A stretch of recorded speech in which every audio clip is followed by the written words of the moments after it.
ఇది చేయడం వల్ల లాభాలు మనకి ఒకటి, ఊపిరితిత్తులు స్ట్రెంగ్తన్ అవుతాయి, మళ్ళీ గుండె బాగుంటుంది, మళ్ళీ కొవ్వు తగ్గుతుంది, వాయిస్ కూడా కొంచెం క్లియర్గా వస్తుంది.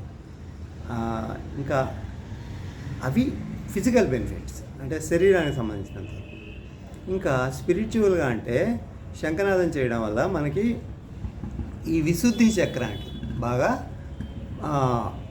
విశుద్ధి చక్ర వికాసానికి ఉపయోగపడుతుంది. ఇంకా మనకి పీస్ ఆఫ్ మైండ్ వస్తుంది. ఇంకా ఈ శంఖనాదం వల్ల సకారాత్మక శక్తి, అంటే పాజిటివ్ ఎనర్జీ మన చుట్టూరా వ్యాపిస్తుంది.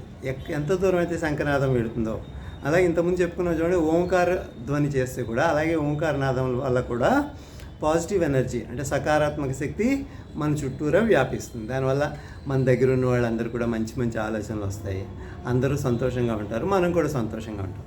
అలాగే ఇంకొక లాభం ఏంటంటే, మన ఈ రకరకాల వైరస్లు వస్తున్నాయి కదా, వైరస్, బ్యాక్టీరియా, ఇలాంటి కొన్ని రకాల బ్యాక్టీరియా, వైరస్లు కూడా శంఖనాదం చేయడం వల్ల చనిపోతూ ఉంటాయి అన్నమాట.